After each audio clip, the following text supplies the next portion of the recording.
Every morning, our teacher called the same name. Ndidi woke. And every morning, there was silence. She would frown, scratch her head a little, then say, "Oh, maybe I forgot to update the register." But she never did. The name was always there. Every single day. At first, we thought nothing of it.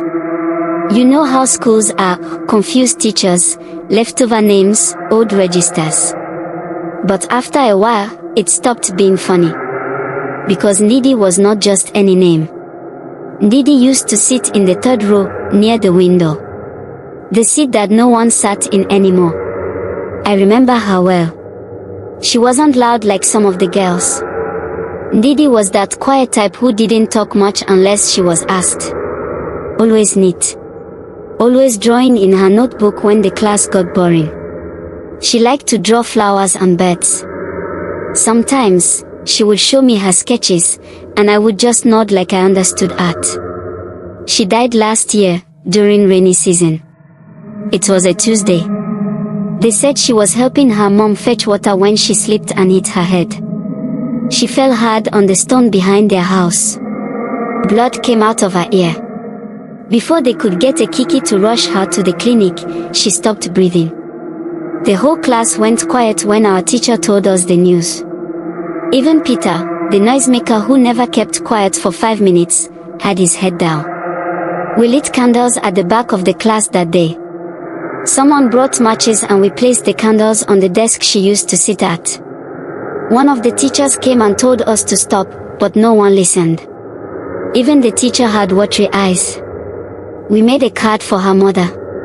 Kayamaka cried while writing the message. Then school resumed, life moved on. Until this term. I noticed it first. During assembly, when we stood in lines, there was always a small space behind me. No one stood there. I didn't think much about it until one day, I looked back and felt something. Not just wind. Not just breeze. Something else. Like somebody was standing there. Breathing lightly.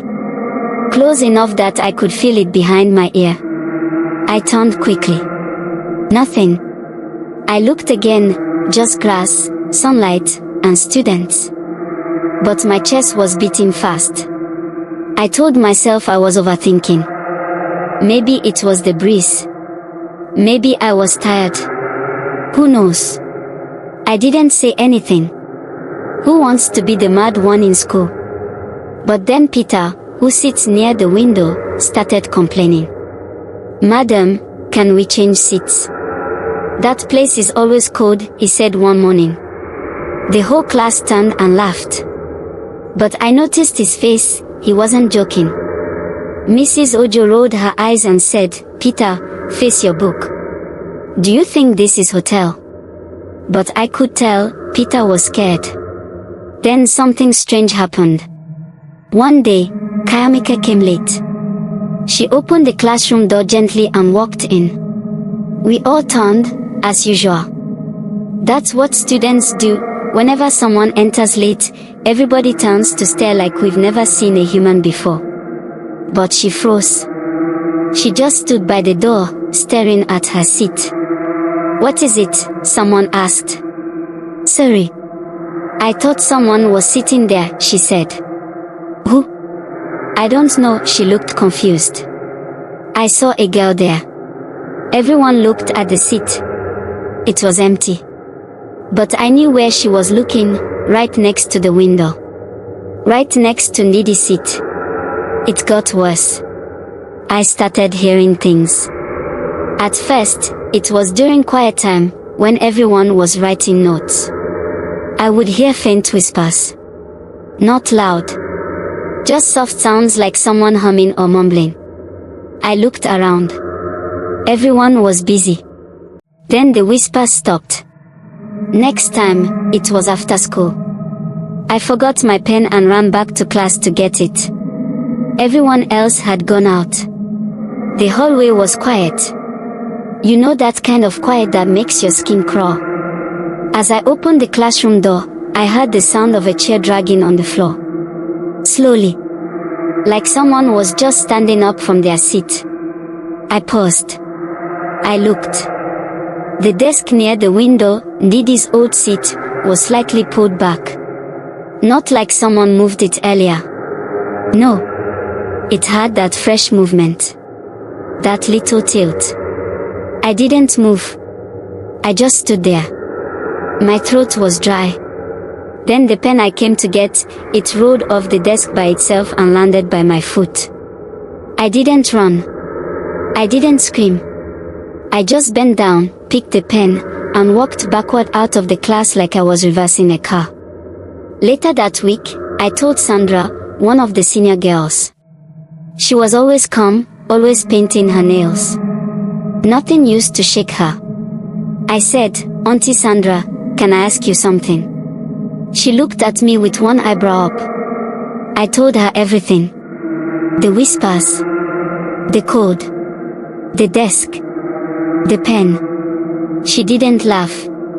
She didn't even look surprised. "You didn't hear what happened to Ndidi's seat?" she asked me. I shook my head. She leaned in and whispered, "After her burial, her mom came here. She begged the school to retire her desk.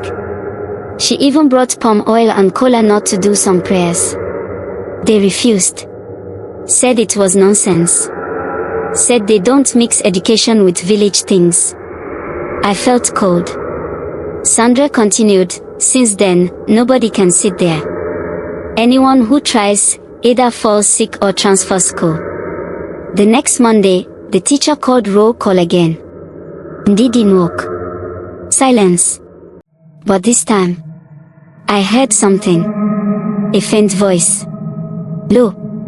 Like a whisper from under the desk. "Present." I looked around. Everyone else was silent. No one reacted. Only me. I think I was the only one who heard her. After that, I never sat near that corner again. Nobody did. Even the cleaners stopped sweeping that area. It just remained the way it was. But every morning, the teacher still calls her name. Like someone is making sure she never gets forgotten. And somehow, I think Ndidi is still in that seat. Waiting. Listening. Taking attendance. Edit, for those asking, yes, I changed schools the next term. The seat was still empty when I left. They never removed her name from the register. Maybe they couldn't. Or maybe she won't let them.